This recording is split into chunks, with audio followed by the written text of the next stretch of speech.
కీర్తనల గ్రంథం 30వ కీర్తన 2వ వచనాన్ని నేను చదువుతూ ఉన్నాను. కీర్తనల గ్రంథం 30వ కీర్తన 2వ వచనం. యెహోవా నా దేవా, నేను నీకు మొర్ర పెట్టగా నీవు నన్ను స్వస్థపరచితివి. ప్రియులారా, ఈ చదవబడినటువంటి వాక్య భాగములో మనం చూస్తూ ఉన్నాం, భక్తుడైనటువంటి దావీదు యొక్క ప్రార్థన మనం చూస్తూ ఉన్నాం. అయితే ఈ ప్రార్థనలు మనము ధ్యానించే ముందు ఈ కీర్తనను గూర్చినటువంటి కొన్ని సంగతులు మనం చూద్దాం. 30వ కీర్తన గృహ ప్రతిష్టాపన కీర్తనగా వ్రాయబడింది. గృహ ప్రతిష్టాపన కీర్తన, దావీదు కీర్తన అని మనం చూస్తూ ఉన్నాం. గృహ ప్రతిష్టాపన కీర్తన, మన యొక్క గృహములను దేవునికి ప్రతిష్ఠించడం అనేటువంటిది చాలా మంచి అనుభవం. మన గృహాలను దేవునికి ప్రతిష్ఠించుకోవాలి, మనలను మనము దేవునికి ప్రతిష్ఠించుకోవాలి. మనము గమనించినట్లయితే మందిరాలు దేవునికి ప్రతిష్ఠ చేస్తాం, గృహములను దేవునికి ప్రతిష్ఠ చేస్తాం, బిడ్డలను దేవునికి ప్రతిష్ఠ చేస్తాం. కాబట్టి ప్రత్యేకించి ఈ కీర్తన గృహ ప్రతిష్టాపన కీర్తనగా వ్రాయబడి ఉంది. ప్రతిష్టాపన అంటే అర్థం ఏంటంటే ప్రత్యేకపరచుట. దేవుని కొరకు గృహమును ప్రత్యేకపరచుట, ఇది చాలా మంచి అనుభవమని నేను మీకు జ్ఞాపకం చేస్తూ ఉన్నాను. మరి ఈ యొక్క కీర్తనను గూర్చి మనం ఆలోచన చేసినట్లయితే, మరి దేవునికి దేనినైతే మనం ప్రత్యేకపరుచుతామో దానిని దేవుడు కాపాడేటువంటి వాడై ఉంటూ ఉన్నాడు.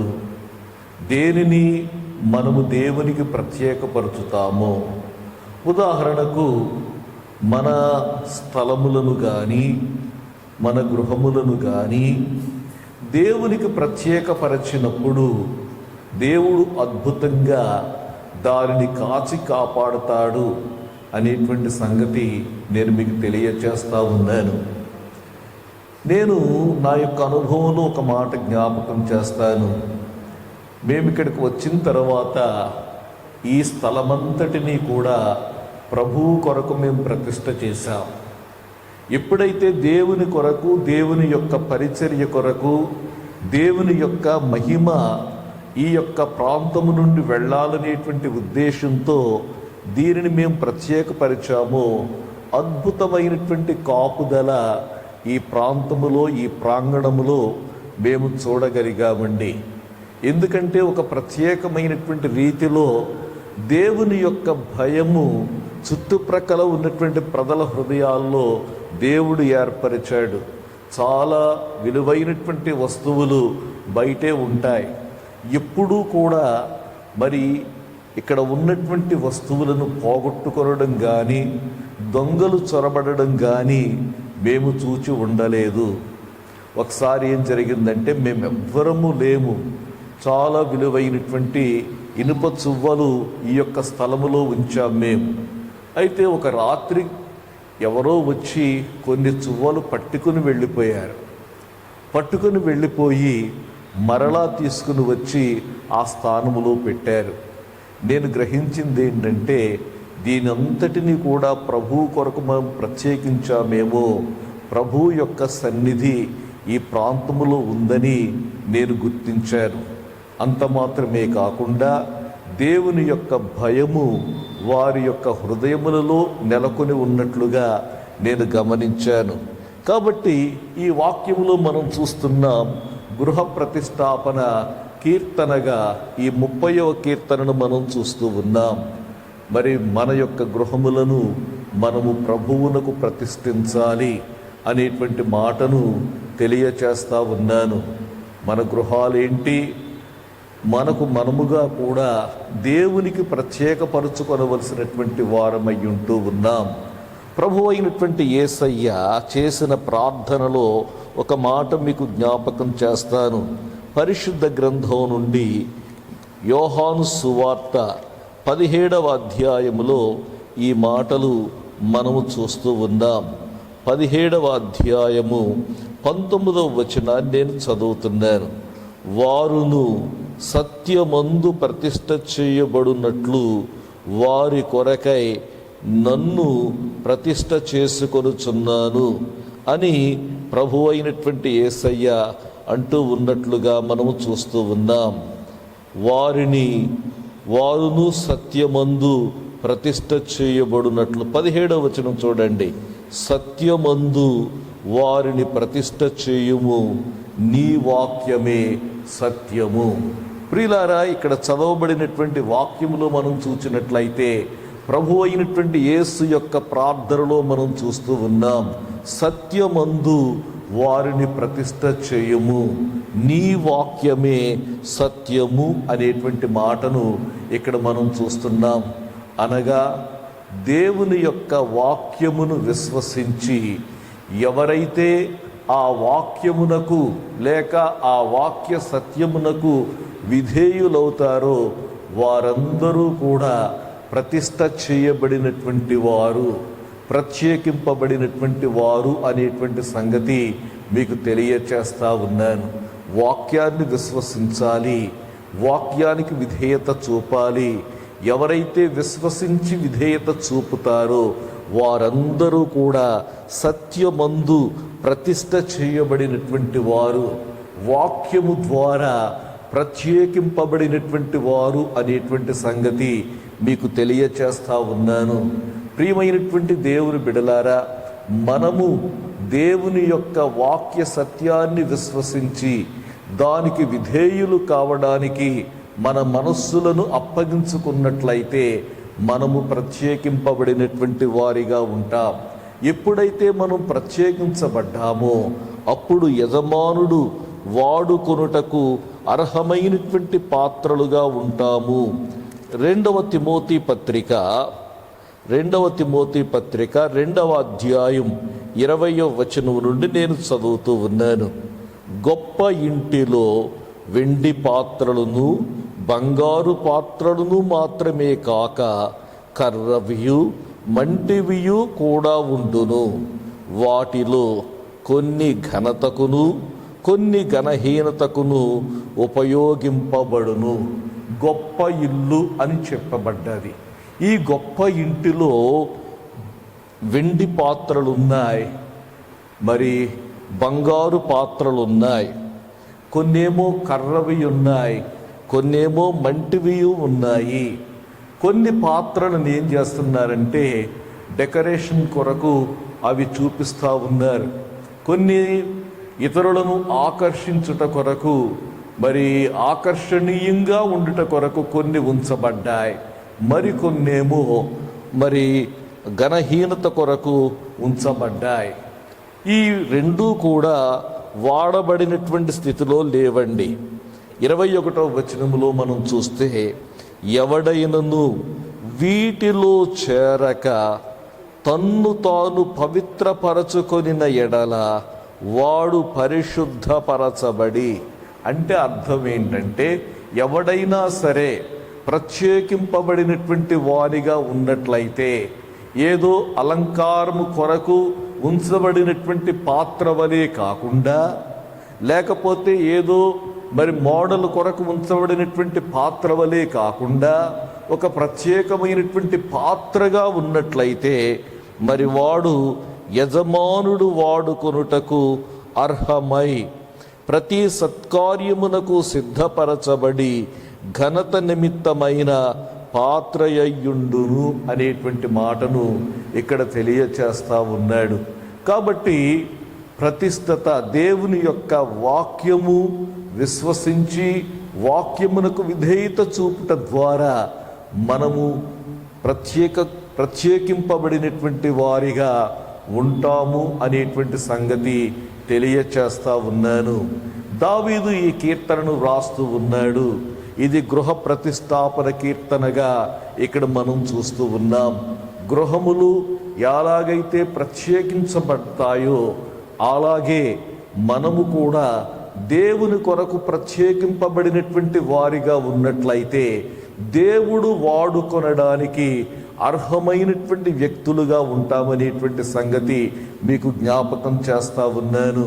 ప్రియులారా, ఈ ప్రత్యేకతను గూర్చి మనం ఆలోచించినప్పుడు మీ దృష్టికి ఒక సంగతి తీసుకుని వస్తాను. ఆ సంగతి ఏంటంటే, పాత నిబంధన కాలములో దేవునికి ప్రతిష్ఠిత చేయబడినటువంటి విధానం మీకు జ్ఞాపకం చేస్తాను. ఈ దేవునికి ప్రత్యేకింపబడినటువంటి విధానం, ప్రతిష్ఠిత చేయబడినటువంటి విధానాన్ని ఏమంటామంటే నాజీరు చేయబడడం. చూడండి, ఈ మాటలను గూర్చి దేవుని యొక్క వాక్యములో వ్రాయబడి ఉంది.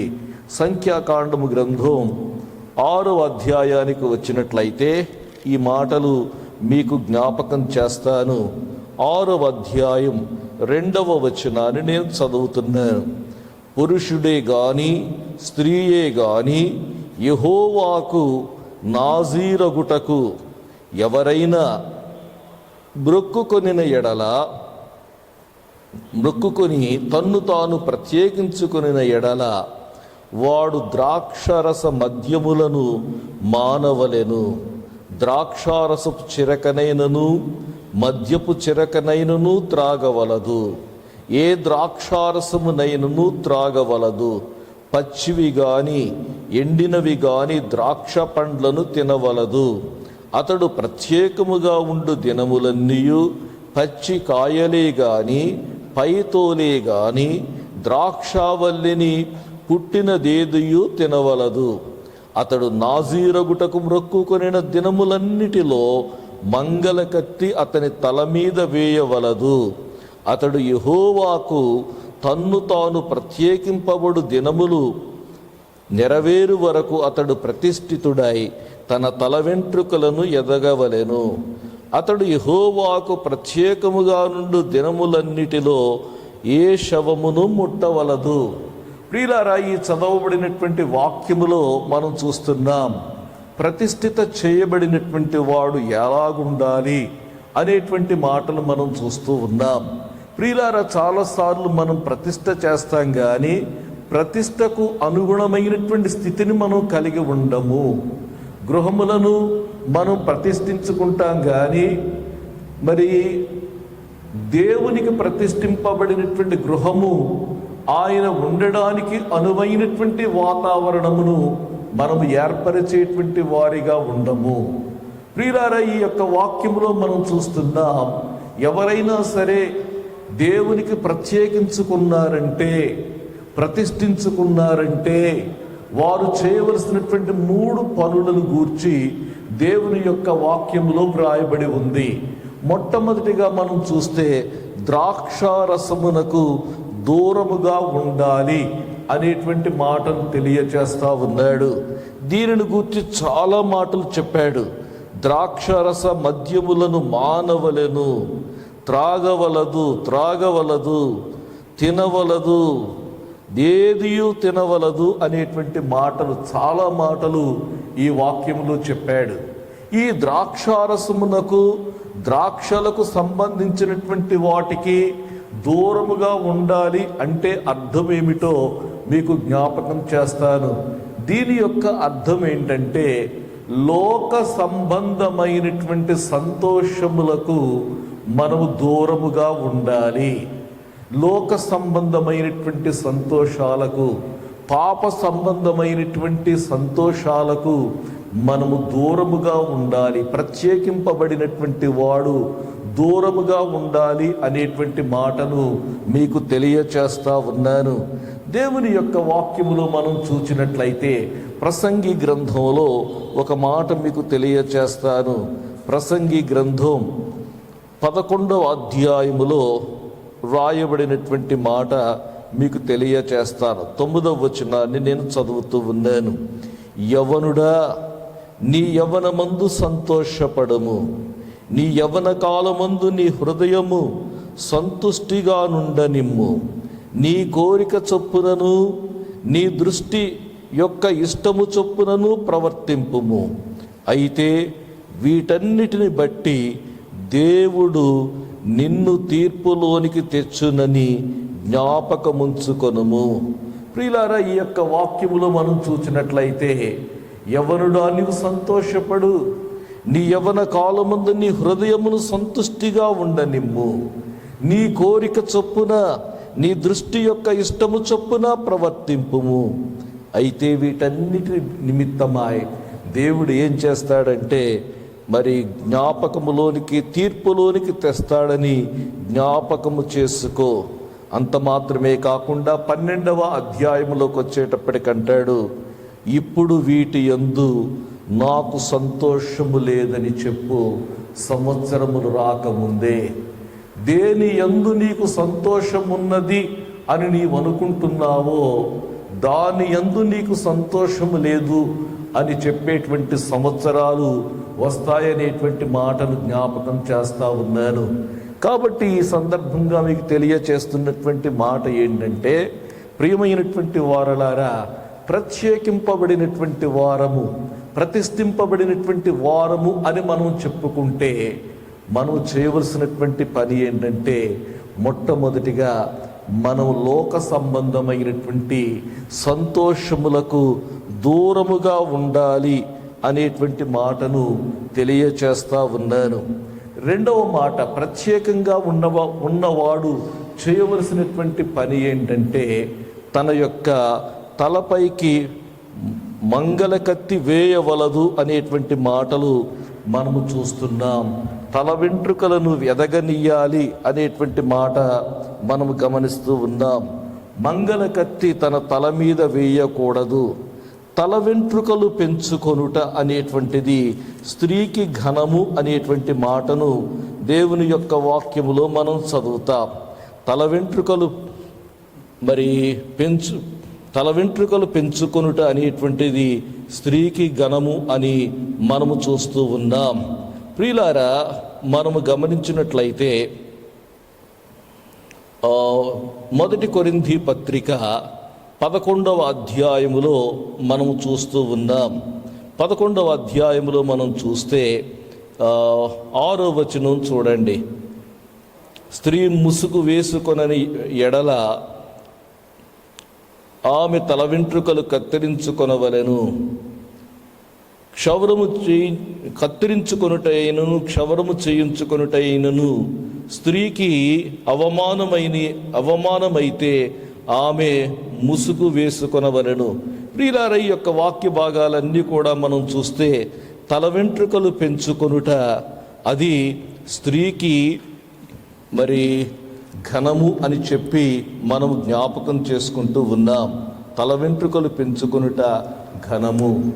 అయితే పురుషునికి తల వెంట్రుకలు పెంచుకొనుట ఘనము కాదండి. మరి స్త్రీ తల వెంట్రుకలు పెంచుకోవాలి. రెండవదిగా మరి విధేయత కలిగి ఉండాలనేటువంటి మాటను మనం చూస్తూ ఉన్నాం.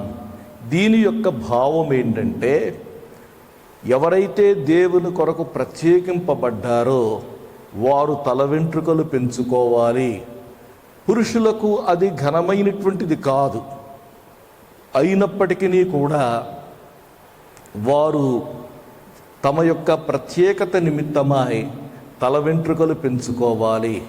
దీని యొక్క భావం ఏంటంటే, ప్రభువు కొరకు మనము అవమానము పొందడానికైనా సిద్ధపడినటువంటి వారిగా ఉండాలి. రెండవది, మన యొక్క విధేయతను కూడా అది తెలియచేస్తూ ఉందని మీకు జ్ఞాపకం చేస్తూ ఉన్నాను. ఈ వాక్య భాగములో మనం చూస్తూ ఉన్నాం.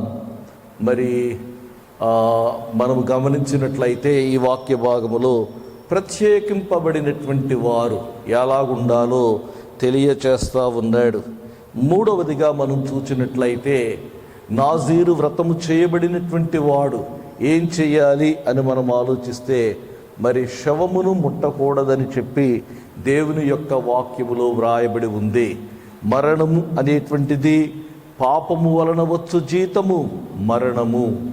ఈ యొక్క పాప జీతము వలన మరణం వచ్చింది కాబట్టి ఈ మరణించినటువంటి శవమును లేక మరణించినటువంటి వ్యక్తిని తాకుట ద్వారా అతడు అపవిత్రపరచబడతాడు. కాబట్టి తన యొక్క ప్రత్యేకతను కోల్పోతాడు. కాబట్టి బలి అర్పణ ద్వారా మరలా అతడు సమాజములో చేర్చబడాలి అని దేవుని యొక్క వాక్యములో మనం చూస్తూ ఉన్నాం.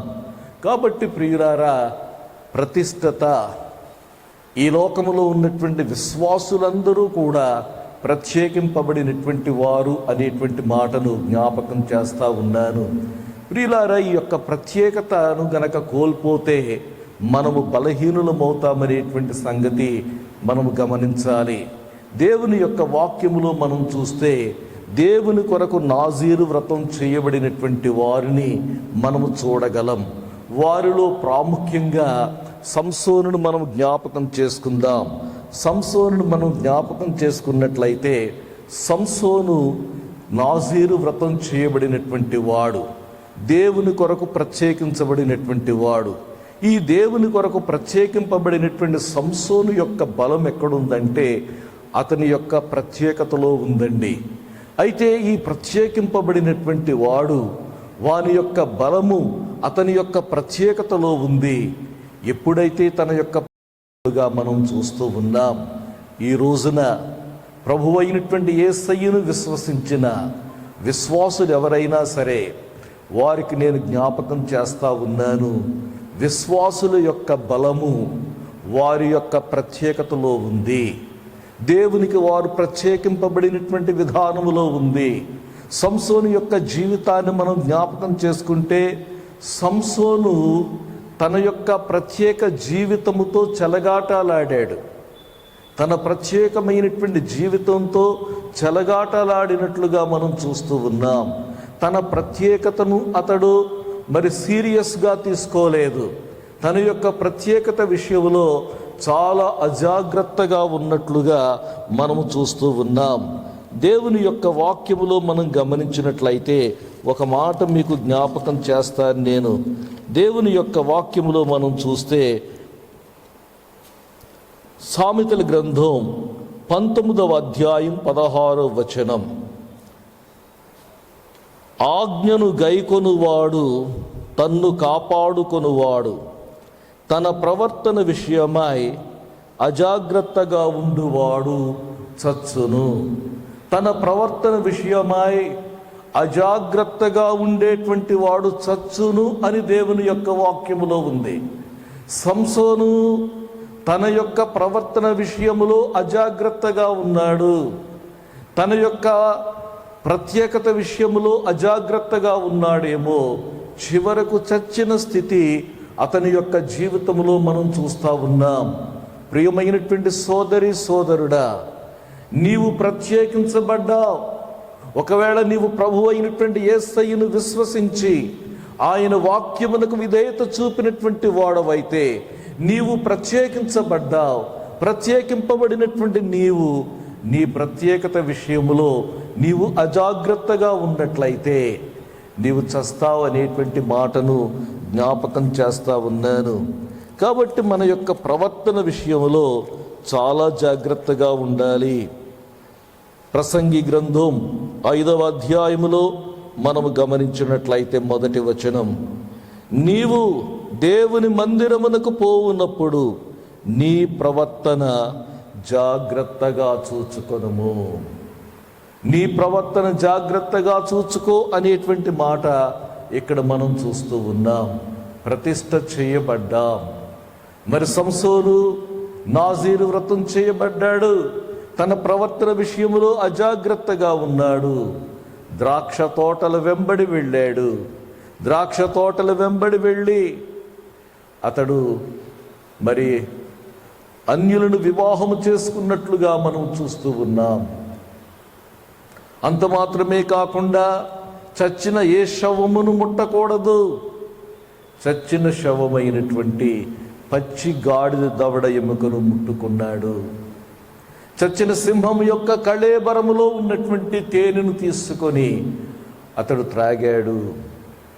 చివరకు తన తలపై మంగలి కత్తి వేయబడింది.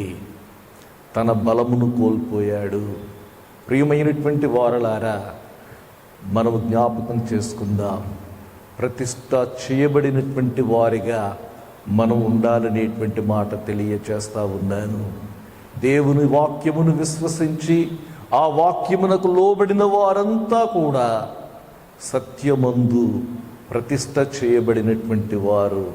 ఈ సత్యమందు ప్రతిష్ఠ చేయబడినటువంటి వారు ఎలాగుంటున్నారు అనేటువంటిది నా యొక్క ప్రశ్న అండి. దేవునికి స్తోత్రం కలుగునుగాక. మరొక మాట ఈ సందర్భంగా జ్ఞాపకం చేస్తాను. దేవుడు తన ప్రజలైనటువంటి ఇశ్రాయేలీయులను ప్రత్యేకమైనటువంటి జనాంగముగా ఉండాలని కోరాడు. ప్రత్యేకమైనటువంటి జనాంగముగా ఉండాలని కోరితే వారు చేసినటువంటి పని ఏమిటో దేవుని యొక్క వాక్యములో నుండి మీకు తెలియచేస్తాను.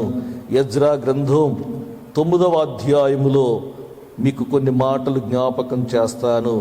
దేవుడు వారిని ఒక ప్రత్యేకమైనటువంటి జనాంగముగా ఏర్పాటు చేసుకుంటే వారు చేసిన పని ఏమిటో ఈ వాక్యములో వ్రాయబడి ఉందండి. ఈ వాక్యములో మనం చూచినట్లయితే మొదటి వచనాన్ని నేను చదువుతున్నాను.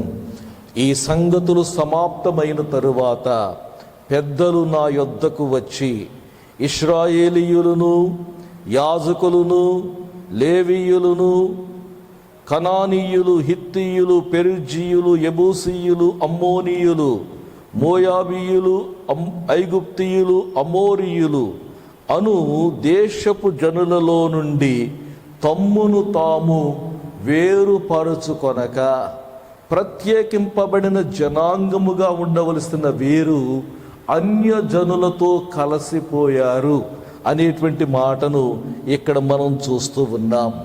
కలిసిపోవడం మాత్రమే కాకుండా వారి యొక్క క్రియలు వీరు నేర్చుకున్నారు. వారి క్రియలు వీరు నేర్చుకున్నారు. నాకు చేయు అసహ్య కార్యములను, వారు చేయు అసహ్యమైన కార్యములను తామే చేయుచు వారి కుమార్తెలను పెండ్లి చేసుకొనొచ్చు, తమ కుమారులకును తీసుకొనొచ్చు పరిశుద్ధ సంతతిగా ఉండవలసిన తాము ఆ దేశపు జనులతో కలసిన వారైరే. ఆ దేశపు జనులతో వారు కలిసిపోయారు అనేటువంటి మాట మనం చూస్తూ ఉన్నాం. ప్రత్యేకంగా ఉండవలసినటువంటి జనాంగం ఆ ప్రజలతో కలిసిపోయారు. ఇలా కలిసిపోయినటువంటి వారు ఎవరు అనేటువంటిది మనం చూస్తే సామాన్యమైనటువంటి వారు కాదు. ఎవరు అని మనం ఆలోచిస్తే ఈ వాక్యములో వ్రాయబడి ఉంది. ఎవరు అనగా దేవుని వాక్యములో మనం చూస్తూ ఉన్నాం. ఈ అపరాధము చేసిన వారిలో పెద్దలును అధికారులను నిజముగా ముఖ్యులయ్యుండిరని చెప్పిరి. ఈ తప్పు చేసినటువంటి వారు ఏదో సామాన్యమైనటువంటి వారు కాదు, వాక్యము ఎరుగినటువంటి వారు కాదు. ఈ తప్పు చేసినటువంటి వారు ఎవరంటే పెద్దలు, ముఖ్యులు ఈ పని చేశారు అనేటువంటి మాటను తెలియచేస్తా ఉన్నాడండి. అంత మాత్రమే కాకుండా ఈ వాక్యములో మనం చూసినట్లయితే ఈ సంగతి విని భక్తుడు ఎంతగా దుఃఖించాడంటే ఎజ్రా అంటా ఉన్నాడు, నా గడ్డపు వెంట్రుకలు పెరికి వేసుకొని విభ్రాంతి పడి కూర్చుంటిని. ఇంకా అంటూ ఉన్నాడు, మా దోషములు, 6వ వచనములు అంటాడు, మా దోషములు మా తలలకు పైగా హెచ్చియున్నవి, మా అపరాధము ఆకాశమంత ఎత్తుగా పెరిగి ఉన్నది. ప్రియులారా, ఈ చదవబడినటువంటి వాక్యాల్లో మనం చూస్తూ ఉన్నాం, ప్రత్యేకంగా ఉండవలసినటువంటి ప్రజలు వారు తమ యొక్క ప్రత్యేకతను కోల్పోయినట్లుగా మనం చూస్తున్నాం. దేవుని కొరకు ప్రతిష్ఠింపబడినటువంటి వారు తమ యొక్క ప్రత్యేకతను కోల్పోయారండి. ప్రియమైనటువంటి వారలారా, ఒక మాట ఈ సందర్భంగా జ్ఞాపకం చేస్తూ ఉన్నాను. మన గృహములను మనం ఎలాగైతే దేవునికి ప్రతిష్ఠించుకుంటామో మన శరీరము కూడా ఇది దేవుని యొక్క ఇల్లు. దీనిని కూడా మనం ఏం చేయాలంటే దేవుని కొరకు మనం ప్రత్యేకించుకోవాలి అనేటువంటి సంగతి తెలియచేస్తూ ఉన్నాను. ప్రత్యేకించుకోవడం మాత్రమే కాకుండా ఆ ప్రత్యేకతకు అనుగుణ్యమైనటువంటి పరిస్థితి కూడా మనం కల్పించుకోవాలి. చూడండి, దేవుని కొరకు మనం గృహాన్ని ప్రతిష్ఠించుకొనడం మాత్రమే కాకుండా దేవుడు ఆ ఇంటిలో ఉండడానికి అనువైనటువంటి వాతావరణమును మనం ఏర్పాటు చేసుకోవాలి. ఈ రోజుల్లో చాలామంది ఏం చేస్తారంటే గృహప్రతిష్ఠ చేసుకుంటారు, కానీ గృహప్రతిష్ఠ అయిన తరువాత వారు ఆ గృహములో ఎలాగూ నివసించాలో వారికి అర్థం కాదు. వారు తమ ఇష్టానుసారంగా ఆ గృహములో ఉంటూ ఉంటారు. దేవుడు మన గృహములో నివసించాలంటే ఎలాంటి స్థితి ఉండాలో ఒక మాట జ్ఞాపకం చేస్తాను నేను. కీర్తనల గ్రంథం 101వ కీర్తనలో వ్రాయబడినటువంటి మాటను నేను చదువుతూ ఉన్నాను. 101వ కీర్తన 2వ వచనం, నిర్దోష మార్గమున వివేకముతో ప్రవర్తించెదను. నీవు ఎప్పుడు నా యొద్దకు వచ్చెదవు? నీవెప్పుడు నా యొద్దకు వస్తావు?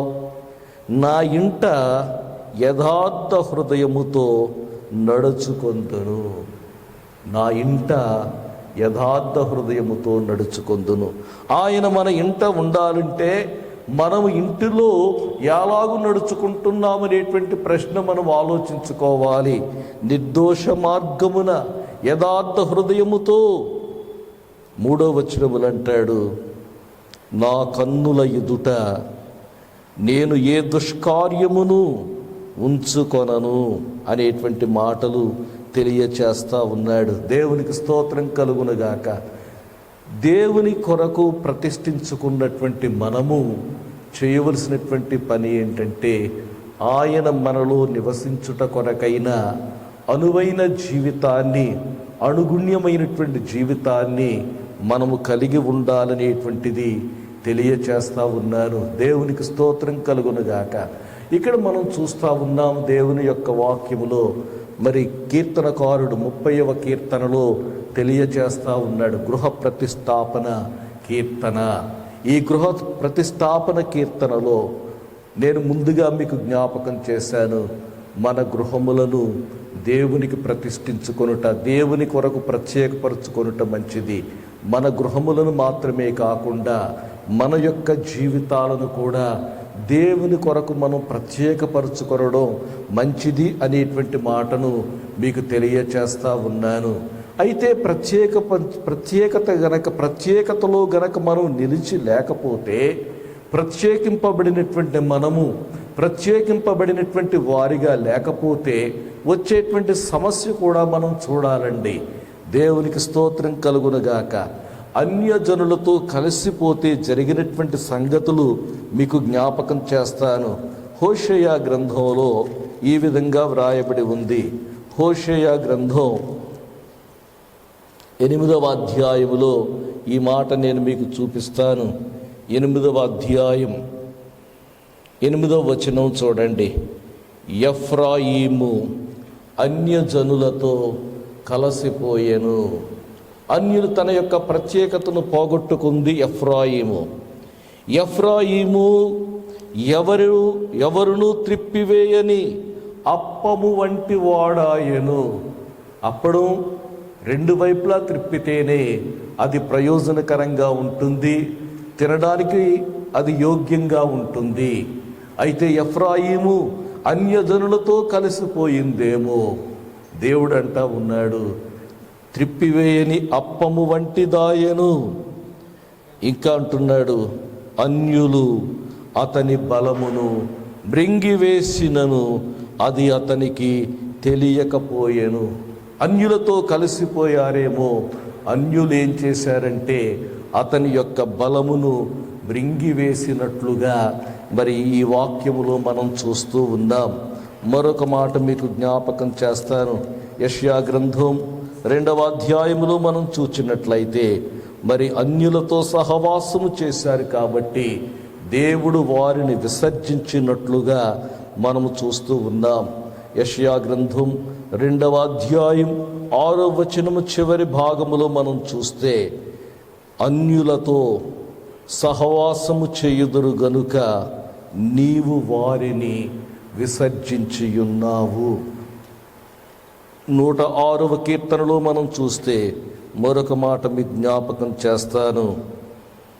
35వ వచనం, అన్యజనులతో సహవాసము చేసి వారి క్రియలు నేర్చుకొనిరి, వారి విగ్రహములకు పూజ చేసిరి, అవి వారికి ఉరియాయెను. కాబట్టి ఇక్కడ ఈ వాక్యంలో మనం చూస్తూ ఉన్నాం, ప్రతిష్ఠింపబడినటువంటి మనము ఈ ప్రతిష్ట జీవితములో నిలిచి ఉండకపోతే, ఈ ప్రత్యేకతలో నిలిచి ఉండకుండా మిగిలిన జనుల వలె మనం కలిసిపోయినట్లయితే అది దేవునికి ఇష్టమైనటువంటిది కాదు, దేవుని యొక్క కోపమునకు గురి అయ్యేటువంటి పరిస్థితి అని నేను జ్ఞాపకం చేస్తా ఉన్నాను. వారు ఇశ్రాయేలు ప్రజలు వారు దేవుని యొక్క కోపమునకు గురి అయినట్లుగా మనం చూస్తూ ఉన్నాం. వారు తమ యొక్క ప్రత్యేకతలో వారు నిలిచి లేరండి. మరి ఇక్కడ మనం గమనించినట్లయితే దేవుని యొక్క కోపమునకు వారు గురి అయినట్లుగా మనం గమనించాలి. దేవుని కోపమునకు మనం ఎప్పుడైతే గురి అవుతామో అప్పుడు జరిగేటువంటి పరిస్థితి మీకు జ్ఞాపకం చేస్తాను. కీర్తనల గ్రంథం 38వ కీర్తన 3వ వచనాన్ని మీకు తెలియచేస్తా ఉన్నాను. 3వ వచనం, నీ కోపాగ్ని వలన నా ఆరోగ్యము నా శరీరమును విడిచిపోయెను.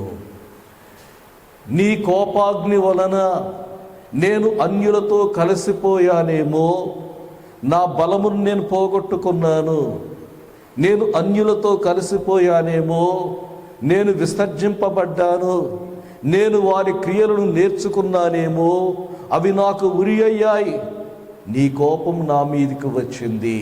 నీ కోపం వలన జరిగినది ఏంటంటే ఆరోగ్యము నన్ను విడిచిపోయింది, ఆరోగ్యము నన్ను విడిచిపోయింది.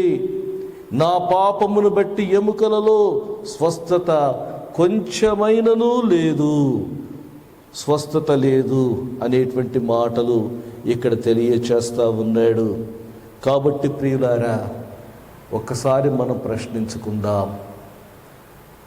విశ్వాసులుగా మనము కూడా దేవునికి ప్రతిష్ఠ చేయబడ్డాం. ఒకవేళ నీవింకనూ ప్రతిష్ఠ చేయబడనటువంటి స్థితిలో ఉన్నట్లయితే నేను ఒక మాట జ్ఞాపకం చేస్తాను.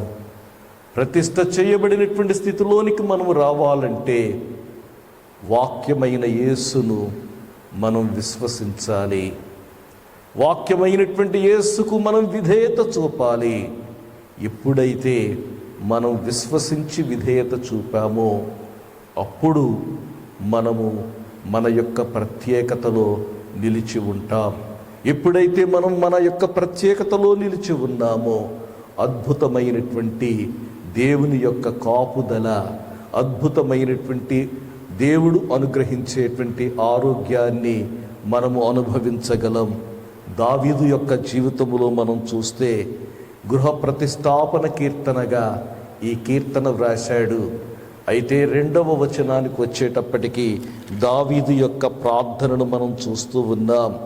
ఈ ప్రార్థనలో అతడు తెలియచేస్తున్నటువంటి మాట ఏంటంటే, అతడు మృత్యుముఖములోనికి వెళ్ళిన వ్యక్తిగా మనకు కనబడుతున్నాడు. నేను అనుకుంటాను దావీదు యొక్క జీవితములో తన ప్రత్యేకతను కోల్పోవుటను బట్టి అతడు అట్టి అనారోగ్య స్థితిలోనికి వెళ్ళి ఉండవచ్చు అని నేను తలస్తూ ఉన్నాను. ఒకవేళ ఈ వాక్యం వింటున్నటువంటి సోదరి సోదరుడా, ఒకవేళ నీ యొక్క జీవితంలో నీ ప్రత్యేకతను కనుక నీవు కోల్పోయి ఉన్నట్లయితే మరొకసారి ప్రభు దగ్గరకు రా. ఆయన కనికరించేటువంటి దేవుడు. ఆయన ద్వారా మరలా ఏదైతే మా స్థితిని మనం కోల్పోయామో ఆ స్థితిలోనికి తిరిగి వద్దాం. దేవుడు నీకు సహాయము చేయునుగాక. ఆమేన్.